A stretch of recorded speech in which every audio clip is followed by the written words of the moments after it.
Hola a todos y todas, bienvenidos a una nueva ayudantía de análisis de procesos químicos. En esta oportunidad vamos a ver el tema de la optimización y para ello vamos a realizar el certamen 2 del año 2017 en el primer semestre.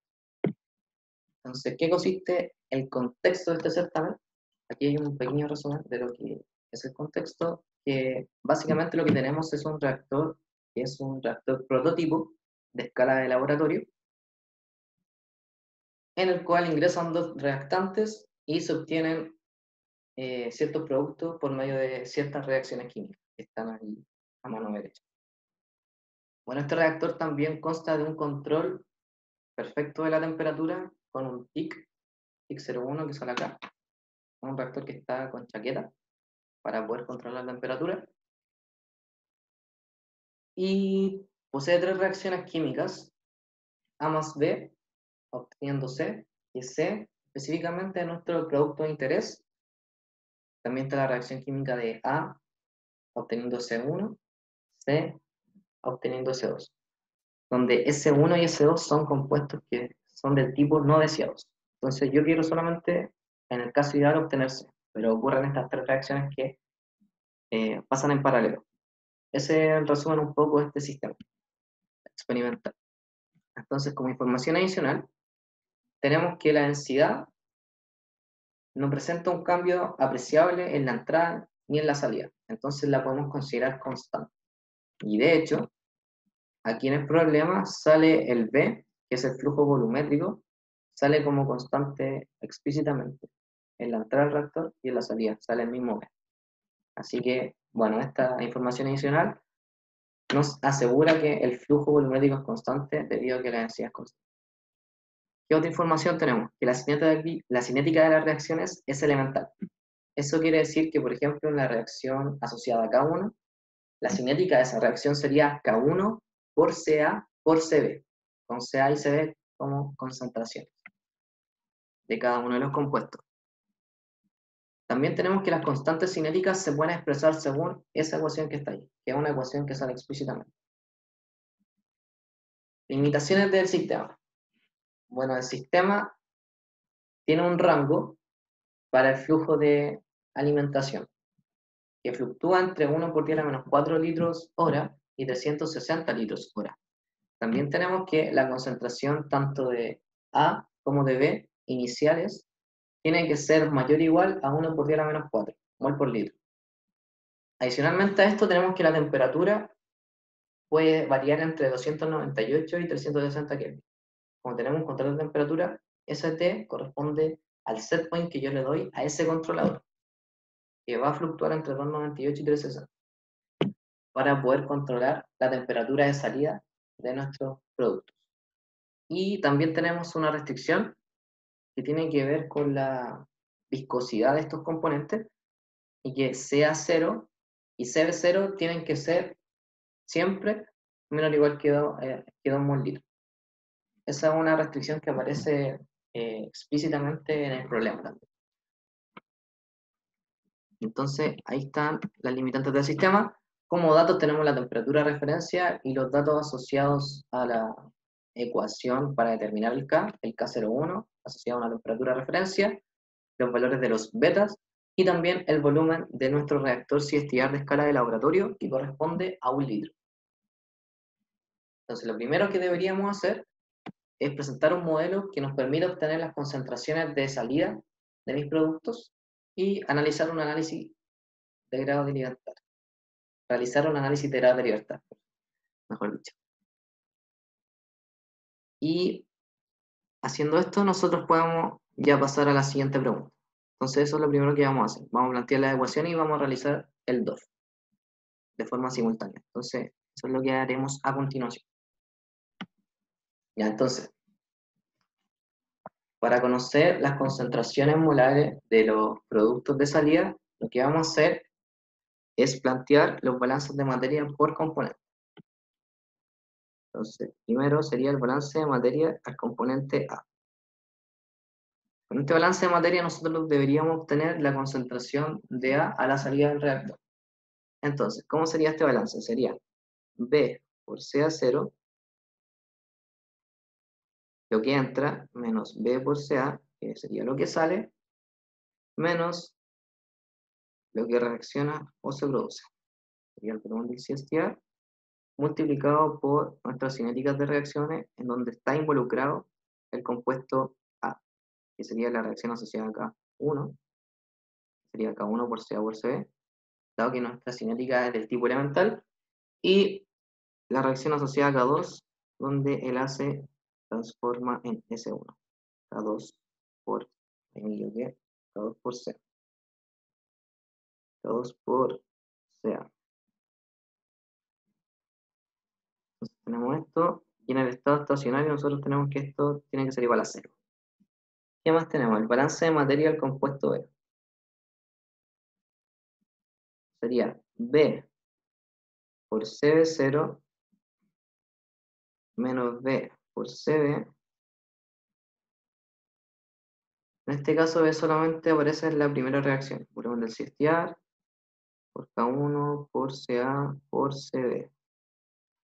Y esto en estado estacionario es igual a 0. Balance de materia en C. En este caso C no entra en nuestro reactor, entonces tenemos menos B por la concentración de C, menos o más en este caso, vamos a dejarlo como más, ya que C está involucrado en dos reacciones. Volumen del CSTR, vamos a poner primero la reacción en la cual se produce C, que sería la primera, K1 por CA por CB, y menos, tenemos que restar acá, donde C es el reactante, que es la reacción T, donde se produce S2, igual 0, en estado estacionario también.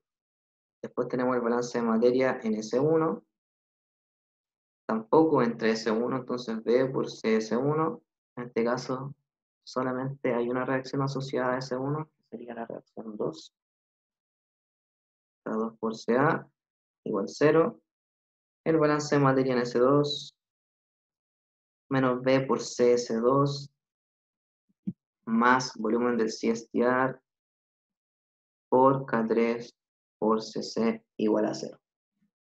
Adicionalmente tenemos la ecuación que nos presenta el problema para determinar los K. Entonces, el K, vamos a generalizarlo acá, KJ va a ser igual a K0J asociado a una temperatura de referencia,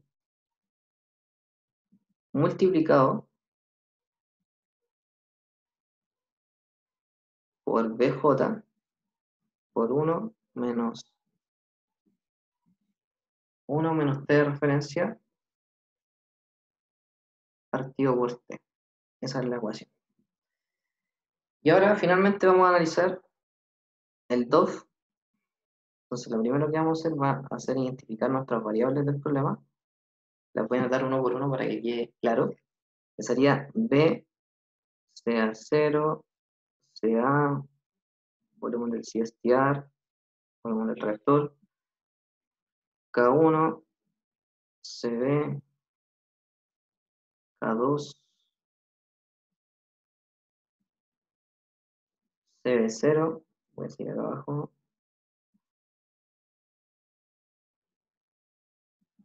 CC, K3, CC1, CS2, K0J, este está por 3, son 3 valores acá, K01, K02, K03, la temperatura de referencia, BJ, que también son 3 valores, aquí he puesto que J va con el valor 1, valor 2 y valor 3. BJ, y finalmente tenemos la temperatura. Esas son todas nuestras variables, y en total son, tenemos 1, 2, 3, 4, 5, 6, 7, 8, 9, 10, 11, 12, 15, 16, 19, 20. 20 variables en total. ¿Cuántas ecuaciones tenemos? Tenemos en total 1, 2, 3, 4, 5 balances de materia. Tenemos que sumarle a estos balances de materia las 3 ecuaciones que planteamos para los K. Entonces, en total son 8 ecuaciones, las cuales determinan CA, CB, CC, CS1, CS2 y KJ. Y KJ es K1, K2 y K3. Y tenemos los datos del problema, que sería el volumen del CSTR, la temperatura de referencia, K0J, que cortarnos que es por 3, el BJ, que es por 3 igual, y eso es todo. Entonces voy a encerrar en un círculo aquellas variables que son obtenidas mediante ecuaciones. Sería sea, voy a recorrer un poco, por rojo, CA, CB, CC, CS1 y CS. Y las variables que tengo por las ecuaciones de K, por las ecuaciones, me falta el K1 también, el K2 y el K3. K1, K2 y K3. Como dato voy a usar el color amarillo. Está el volumen del CSTR, están los K0J, está la temperatura de referencia y está el BJ. Ahí está como dato. Y entonces ahora nos falta terminar el análisis iterado de libertad, que sería el DOF. Entonces serían las variables, que son en total 20, menos las ecuaciones, que son 8, y me falta anotar el número de datos, que sería el volumen del CSTR 1, 2, 5, 8. Ahí, perdón por el 8, menos el número de datos, y esto es igual a 4. ¿Cuáles son esos 4? Veamos si están dentro de nuestras variables. Está el B, el CA0, el CB0 y el T. Esos son nuestros 4. B, CA0, CB0 y T.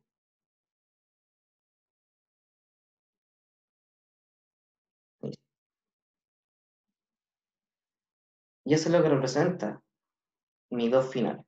Ahora, siempre los problemas de optimización, yo lo que tengo que hacer es elegir el valor óptimo de las variables que tienen algún rango. Yo tengo 4 variables en este caso que tenían algún rango, tal como salían en las PPT. Entonces esas variables, ahora en este caso vamos a considerarlas como nuestras variables de decisión, porque son las que nos van a permitir decidir cuál es la mejor opción para determinada optimización. Ya vamos a ver de qué se va a tratar la optimización más adelante, pero por mientras nos vamos a quedar con esta idea. Y una vez que nosotros obtenemos estas variables, tenemos las variables óptimas atingentes a cierto problema de optimización, al cual puede ser de beneficio económico, puede ser un problema de optimización medioambiental, que yo quiera optimizar, minimizar, por ejemplo, la concentración de cierto producto que es dañino para el medio ambiente.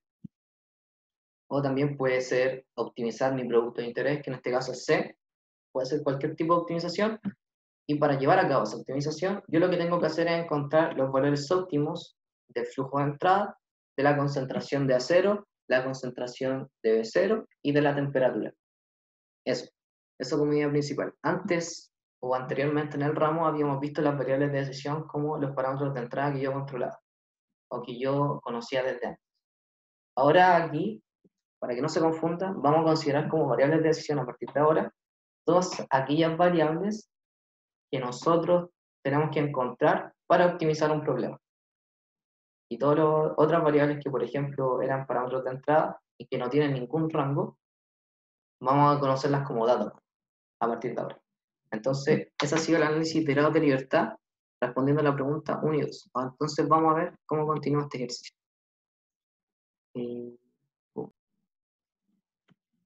Listo, entonces, una vez que nosotros realizamos el análisis iterado de libertad a las ecuaciones que nosotros planteamos, completamos estas 2 primeras preguntas. Entonces, veamos qué sigue. El desafío 1. dice que tenemos que obtener el valor de los grados de libertad del sistema que maximizan la producción de C en estado estacionario. Entonces tenemos que resolver un problema de optimización maximizando la producción de C. Entonces aquí voy a parar un momento y voy a describir cómo se debería abordar esto en el MATLAB, este problema de optimización. Ya. Entonces, como problema de optimización, lo que nosotros tenemos es maximizar la producción de C. Ahora, primer problema que se nos presenta para el código de MATLAB. En MATLAB, nosotros no podemos resolver un problema de maximización. Todas las funciones que hay en MATLAB sirven para minimizar. Entonces aquí va a haber una propiedad importante de los problemas de optimización. Bueno, en primer lugar vamos a obtener que maximizar la producción de C es maximizar este valor que está acá, que es el flujo volumétrico por la concentración de C. Eso es lo que tenemos que maximizar. Max.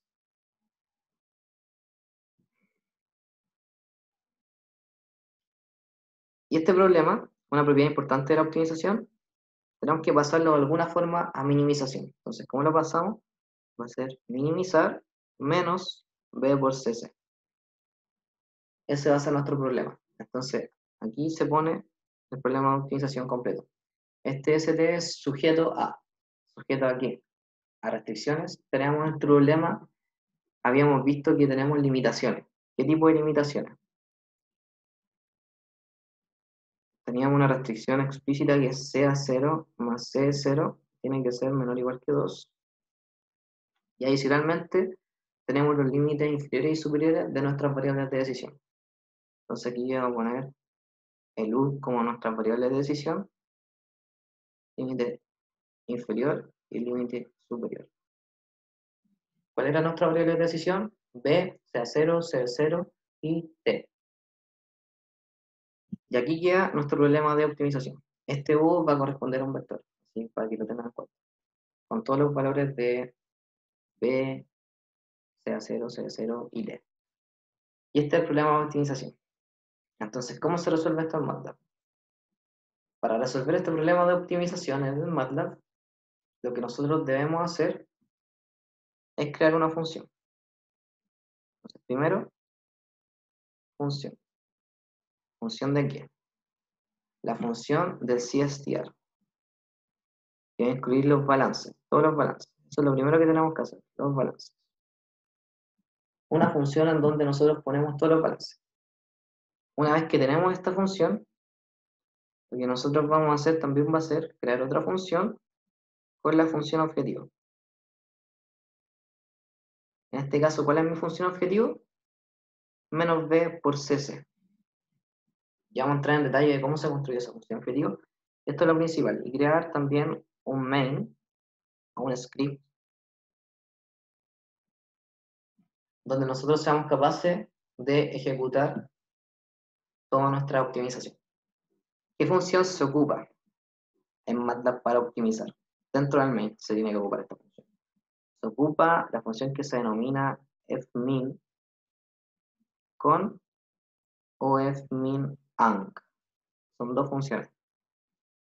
Fmin con, ¿cuándo se ocupa? Cuando tenemos restricciones. Fmin-anc, ¿cuándo se ocupa? Cuando es un problema sin restricciones.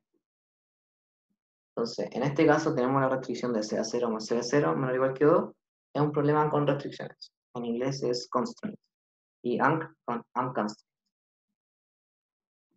Entonces, esas son las dos funciones que nosotros ocupamos en MATLAB. Y eso es lo que tenemos que hacer primero nosotros. Crear la función de CSTR con todos los balances. Crear la función de la función objetivo. Ya vamos a entrar en detalle cómo se construye esa función. Porque tiene una particularidad. Y finalmente, vamos a crear el main. Bueno, ese es el paso final, pero el paso final sería ejecutar el main, porque durante el transcurso de hacer la función deberíamos también ir de forma paralela creando el main para que los vectores nos confundan. Así que eso es lo que vamos a hacer ahora. Vamos a crear la función de los balances de materia. Eso es lo que les voy a mostrar a continuación.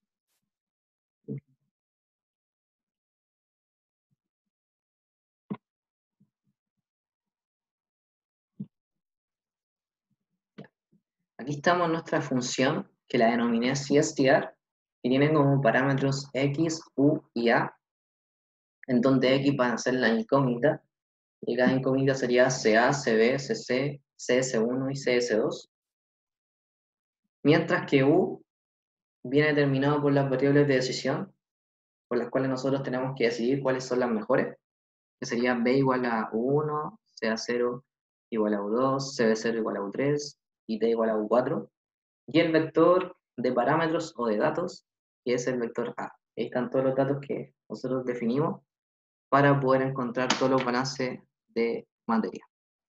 Aquí están definidos los balances de materia, tal y como lo habíamos visto anteriormente. Eso es lo primero que hacemos en el código. Como había dicho anteriormente, de forma paralela, aquí voy a abrir la llamada, y esta está terminada ya. Entonces, de forma paralela, vamos a crear el main o el script y vamos a definir todos los datos para que este valor, que es A, que es la matriz o el vector de parámetros, coincida con el vector de parámetros que nosotros definimos en nuestra función de CSTR. Entonces aquí lo definimos también, de la misma forma, para que no haya errores ni complicaciones con el código. También aquí están las variables de decisión. Y aquí hay un pequeño testeo a nuestro balance. Un testeo que tiene dos características. Uno es saber si nosotros tenemos que adimensionalizar o no. Y la otra característica del testeo es saber si funciona o no el FSOL. ¿Por qué funciona o no el FSOL? Es importante saber si nos está resolviendo el sistema, porque una vez que nosotros implementemos la función objetivo, dentro de la función objetivo nosotros implementamos el FSOL. Y una vez que el FSOL está dentro de una función, nunca lo vamos a ver afuera, expresado como en el command. Entonces, se hace necesario simular antes para saber que está todo ok. Para después ya, cuando simule dentro de la función objetivo, ya vamos a ver a ciencia cierta que está todo andando a la perfección. Entonces vamos a hacer esta simulación, vamos a correr el código hasta el simtest y vamos a ver el valor del ftest. Entonces el valor del ftest, el valor del ftest. Si se dan cuenta, dan valores que son negativos. Este orden de magnitud es 10 elevado a 2. Este es prácticamente lo mismo, casi llegando al 100. Como había dicho anteriormente, da igual que los valores sean negativos y sean positivos. Siempre tienen que tener el mismo orden de magnitud. Y en este caso sí se cumple. Difieren de un orden de magnitud y eso no es justificación necesaria para adimensionalizar. Entonces el ftest ya verificamos que está todo ok. Y aquí sale equation solved, que es lo que les había dicho anteriormente, que es lo que debería salir para una resolución óptima del FSOL. Entonces se resolvió bien el sistema y está en mi variable simtest. Ahí está bien definido. Esos son los valores que encontró una solución. Así que está todo ok. Y ahora vamos a explicar un poco cómo se obtiene la función objetivo, cómo se crea la función objetivo. Porque eso es como lo más complicado con respecto a este tema. Entonces, ¿qué pasa con la función objetivo en el MATLAB? ¿Qué características debería tener mi función objetivo? En primera instancia, los parámetros de entrada de la función no son X, sino que son U y A, donde U es las variables de decisión, vector de variables de decisión, y A el vector de parámetros. Solamente esos son todos los parámetros, no hay X. No hay X. ¿Por qué no hay X?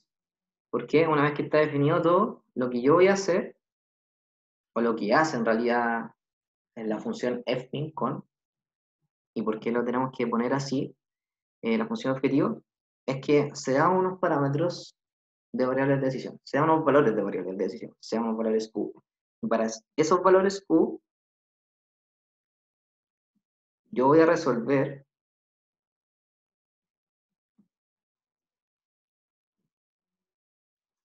el CSTR para unos valores determinados de U, X, U y A, con un determinado iterador inicial. Yo resuelvo Eso para un determinado valor de U, unos determinados valores.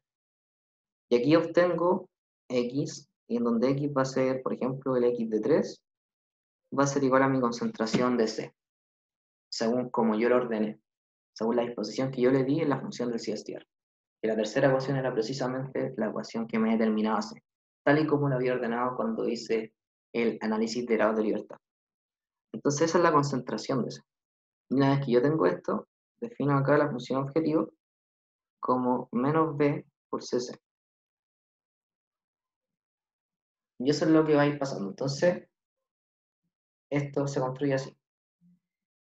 ¿Y cómo funciona el fmincon? Que finalmente es la función que me va a permitir encontrar el óptimo del problema. Lo que hace el fmincon, como ya había dicho anteriormente, prueba con unos valores de U, y esos valores de U resuelve el sistema de CSTR, resuelve sus ecuaciones, obteniendo la concentración para un determinado valor de U. Y para ese determinado valor de U, obtengo una concentración en particular y calculo la función objetivo.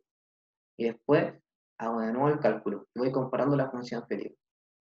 Si la función objetivo me da un valor menor, entonces sigo buscando en la misma dirección. Siempre tiene que hacerse la comparación entre dos valores, pero así funciona el algoritmo.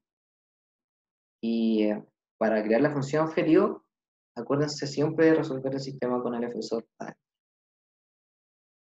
Siempre esto es así. Esta es la forma en la cual resuelve el F.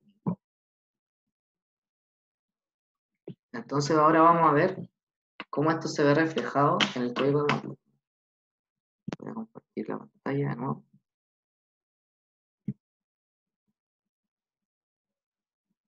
Estamos aquí.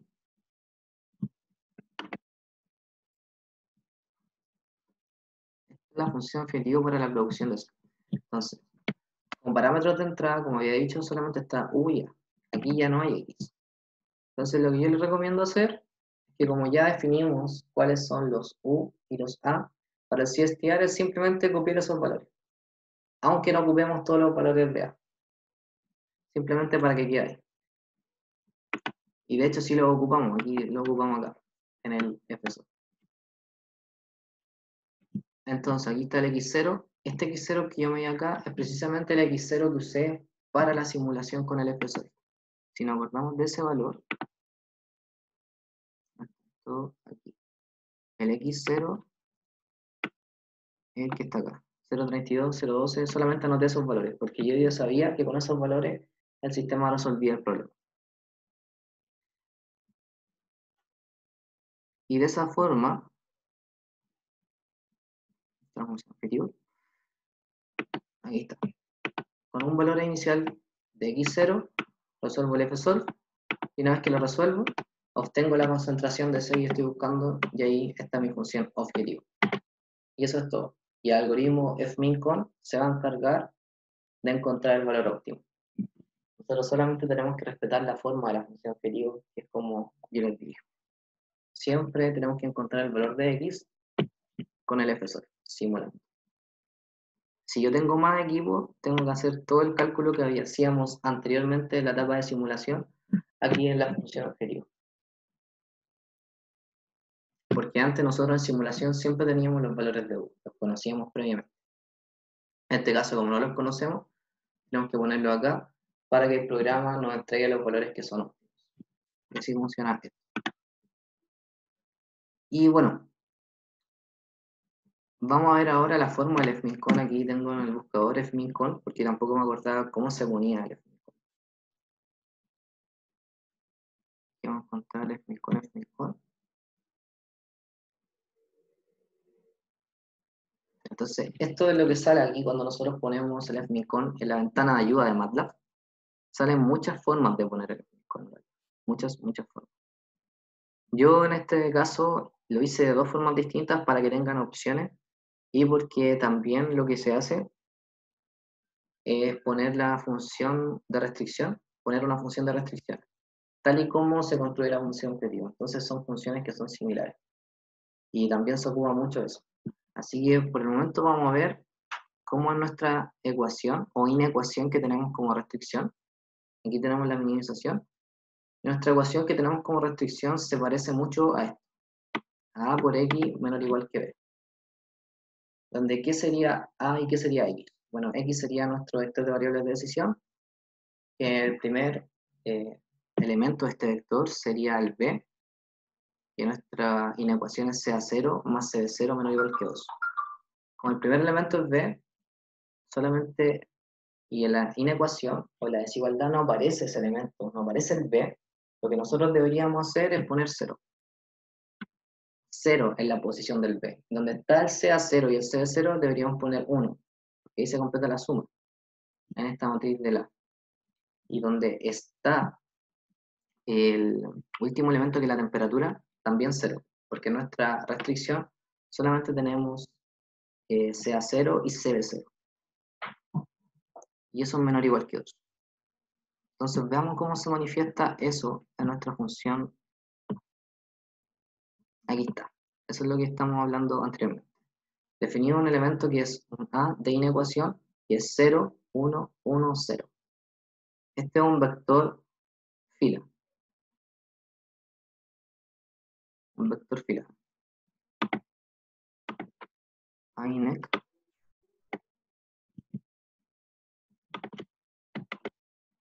Un vector fila. Que tiene una fila y 4 columnas.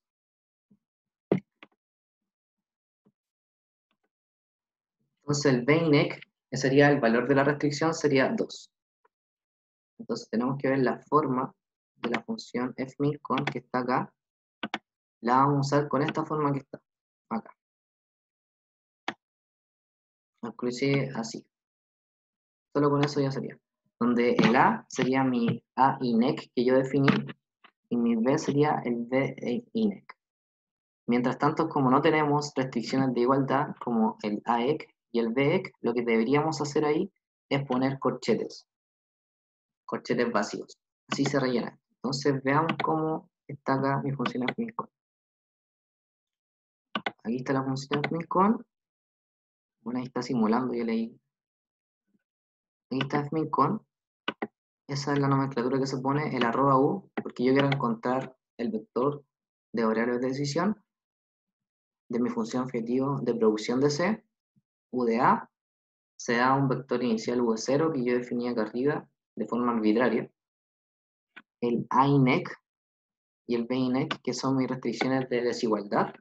En este caso solamente tengo una, entonces por eso el BINEC es 2. Restricciones de igualdad, que serían los corchetes vacíos, y el ULOW, que guarda los valores menores de todas mis variables de decisión, y el UAP, que guarda los valores menores de mis variables de decisión. Y este corchete que está acá correspondería a una restricción que es del tipo no lineal. Y estas opciones que está acá, bueno, en general, para que lo tengan en consideración, siempre se ocupa este tipo de algoritmo, porque es como más exacto. No tienen por qué saber el por qué, valga la redundancia, se ocupa ese algoritmo en particular, solamente deben saber y deben considerar que poner esta función que está acá. Poner esto y en todos sus programas para que funcione de forma óptima. Y vamos a ver la diferencia de ocupar o no la opción. Y esto que está acá les sirve para, les va a entregar un gráfico. El gráfico va a mostrar cómo va a ir ocurriendo la minimización. Entonces, mire, vamos a reset y va a aparecer el gráfico. Entonces, es el primer valor que obtiene. Y después ahí va obteniendo todos los valores hasta encontrar el valor óptimo. Y se me salió el gráfico. Ahí está. Y ese es el valor óptimo de mi problema. Sería menos 27.15.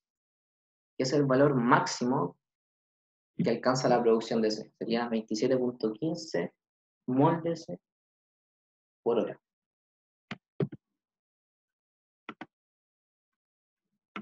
Y ahora aquí hay otra forma de anotarlo. Yo creé una función de restricción que podemos ver el detalle mañana. Es la que está acá. La función de restricción tiene la misma estructura que la función objetivo, pero en este caso, como nuestra restricción está asociada solamente a la variable de decisión, no es necesario hacer el paso de la simulación. Y muy importante que tenemos que considerar acá, que siempre lo que nosotros ponemos aquí como nuestra restricción así de forma no lineal, siempre tenemos que dejar a un lado y poner todo lo que está acá, que es menor o igual a 0. Entonces todo esto es menor o igual a 0. y lo ponemos como restricción, como forma de igualdad. Y el programa lo interpreta que eso es menor o igual que 0. Y aquí tenemos el HEC, que es restricción no lineal de igualdad. Y aquí lo hice de esa forma y lo hice sin las opciones y veamos cuánto da. El X sol 2. X sol 1.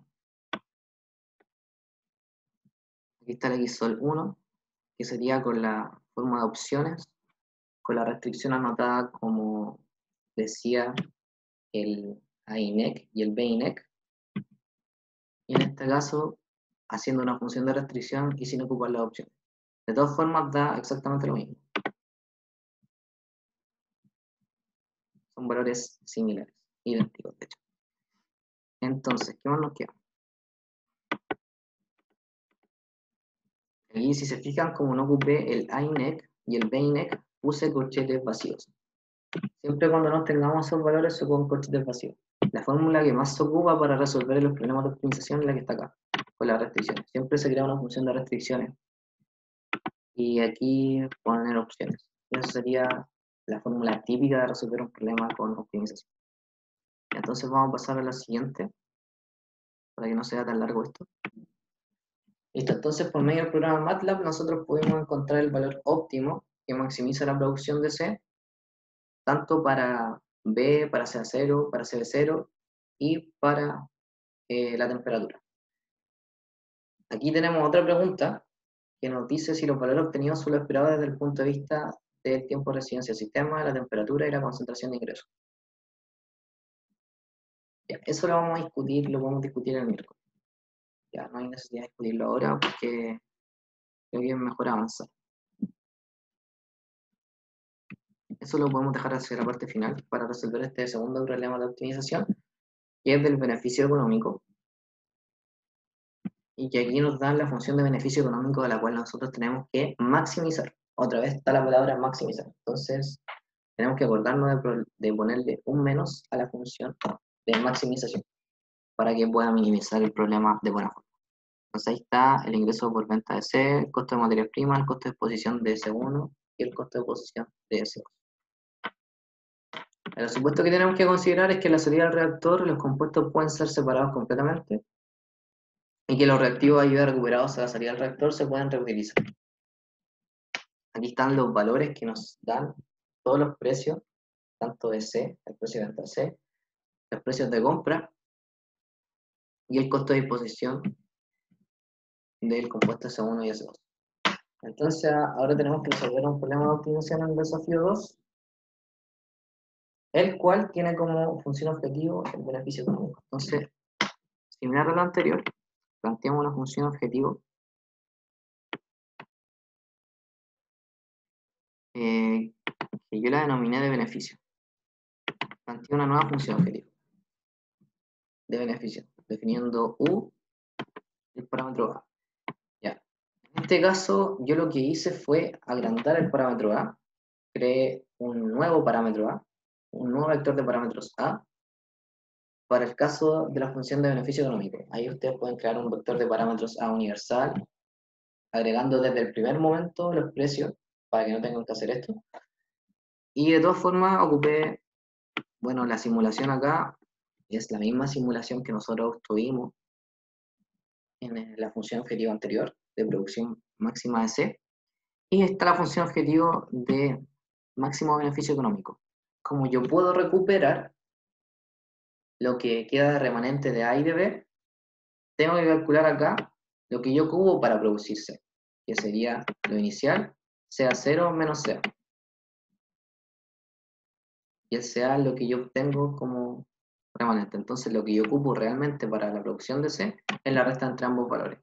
Lo mismo ocurre acá en el caso de B.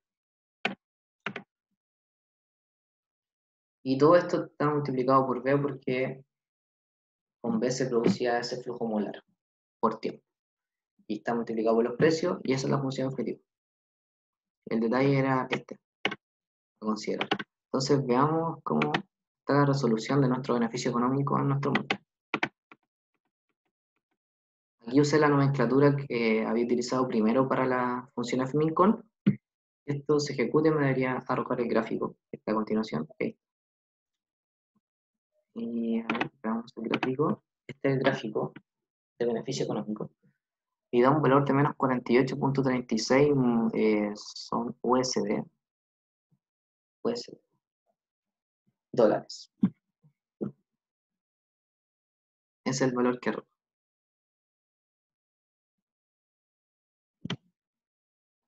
USD según yo por hora, si mal no recuerdo. USD por hora. 50 dólares por hora es lo que produce esta planta, como beneficio económico. Y eso es el valor final. Ahora, nos quedan ciertos detalles que analizar. Y los valores, los detalles que tenemos que analizar ahora es esto, en esta PPT. Tenemos que saber, ¿es posible que mejore el beneficio asociado a la producción de C si se compra una bomba más grande? Justifique. Entonces ya encontramos el valor óptimo. Aquí podemos agregar continuo y encontrar el valor del X sol de ecuación. Ese X sol me va a entregar los valores de mis variables de decisión. Y si se dan cuenta, me entrega el valor máximo de B, me entrega el valor de 0.83 para CA0, un valor de 1.16 para CB0 y un valor de 3.60 para la temperatura. Esos son los valores que me entrega.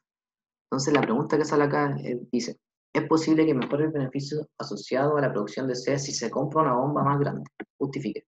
Si yo compro una bomba más grande, lo que va a generar eso es que supuestamente va a aumentar el rango del flujo. Y una bomba más grande va a ser capaz de entregar más flujo a mi sistema, de alimentar de mayor forma. Entonces, ¿cómo sé si eso me beneficia o no? Viendo si la restricción está activa o desactiva. Eso es como lo de Gio. Bueno, para los que se preguntaban si Gio servía para algo, bueno, en esta parte sirve caleta. Así que eso. Los 360. Ese es el valor tope del flujo de la bomba que yo tenía anteriormente. Si yo aumento ese valor tope y ese valor está activo, porque efectivamente yo obtengo el valor más alto de la bomba que tengo, ese es el valor óptimo. Como ese valor está activo, si aumento ese valor de 360 con una bomba más grande, por ejemplo, a 480, va a tener impacto en mi beneficio económico y me va a aumentar el beneficio económico. ¿Por qué va a aumentar el beneficio económico? Porque yo voy a entregar más flujo. Y al entregar más flujo, debería salir, por ende, más cantidad de C. Ya que este problema de optimización me entregó el valor máximo del flujo. Veamos otra comparación. ¿Es esperable que mejore el beneficio social a la producción de C si se dispone de un sistema que enfríe más? Si dispongo de un sistema que enfríe más, debería tener activada la restricción de la temperatura del límite inferior, que sería 298. Y si yo tengo un sistema que enfríe más, por ejemplo, no sé, a 260 Kelvin, yo lo coloco ahí, a 275 Kelvin, eso afectaría si la restricción estuviese activa. Pero en este caso, yo requiero que el sistema mantenga una temperatura superior. Entonces, si yo consigo que el sistema aumente la temperatura, como la restricción está activa, va a tener un impacto positivo en mi beneficio económico. En caso contrario, como la restricción está inactiva, ya que el 298 no es el valor que encontró como óptimo el problema, lo que pasa es que eh, no produce nada, no hay un cambio en el beneficio si yo dispongo de un sistema que enfríe más. No pasa absolutamente nada. Veamos lo otro. ¿Es un problema en la producción de C la restricción relacionada con la viscosidad de la corriente de entrada? Bueno, esa restricción es CA0 más CB0 menor o igual que 2. Entonces veamos si esa restricción está activa o no. Yo lo que voy a hacer ahora es el X sol de la posición 2 más el X sol de la solución final. Voy a sumarlo, el 2 con el 3, y obtengo 2. Y eso quiere decir que CA0 y CB0 es igual a 2. Entonces la restricción está activa. Y efectivamente es un problema en la producción de C que yo tenga que considerar esa restricción. puesto que si yo no considerara esa restricción, podría darle valores más altos a CA0 y CD0, para que de esa forma me produjera más beneficio económico. Porque mientras más altos son esos valores, más yo debo obtener de C. Esa es como la lógica. Sin embargo, como yo no tengo valores tan elevados producto de la restricción, la cual se encuentra activa, eso me genera un menor beneficio económico. Y eso es todo. Bueno, las dudas las vamos a ver el miércoles, mañana, pero espero que les sirva esto y vamos a ver las partes que nos faltaron aquí del certamen y también lo puedo explicar desde cero. Así que eso, que estén muy bien. Nos estamos viendo en otra ocasión.